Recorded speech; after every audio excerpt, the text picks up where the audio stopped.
దుబాయ్లో జరిగిన పెళ్లిలో స్టార్ శ్రీమతులు సందడి చేశారు. ప్రస్తుతం ఈ ఫోటోలు నెట్లో వైరల్ అవుతున్నాయి.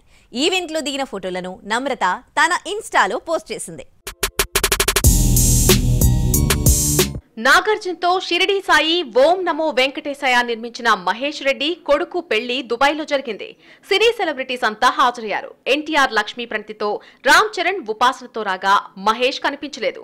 తారక్ రామ్ చరణ్ తో ఎంజాయ్ చేయడానికి మహేష్ కు రాజమౌళి అడ్డుపడ్డాడు. జక్కన్న చేతుల్లోకి వెళ్లిపోయిన తర్వాత ఫ్యామిలీతో ఎంజాయ్మెంట్ కు బ్రేకులు పడినట్టే. షూటింగ్ మొదలైన రోజే పాస్పోర్ట్ తీసేసుకున్నట్టు రాజమౌళి సింబాలిక్ గా చెప్పేశారు. ఎన్టీఆర్ ఒకవైపు వార్ 2, మరొక వైపు ప్రశాంత్ నీల్ మూవీ చేస్తున్నారు. ప్రశాంత్ నీల్ మూవీ రామోజీ ఫిలిం సిటీలో మొదలైన తారక్ మాత్రం నెక్స్ట్ షెడ్యూల్లో జాయిన్ అవుతారు. రామ్ చరణ్ బుచ్చిబాబు మూవీతో ఉన్న గ్యాప్ దొరకడంతో ఈ ఇద్దరు పెళ్లి కోసం దుబాయ్ వెళ్లారు. నమ్రత తన ఇన్స్టాలో పెట్టిన పెళ్లి ఫోటోలు వైరల్ అవుతున్నాయి. సుకుమార్ కూతురు గాంధీ తాత చెట్టులో నటించిన సకృతి, అనిరుద్ ఫోటోల్లో కనిపించారు.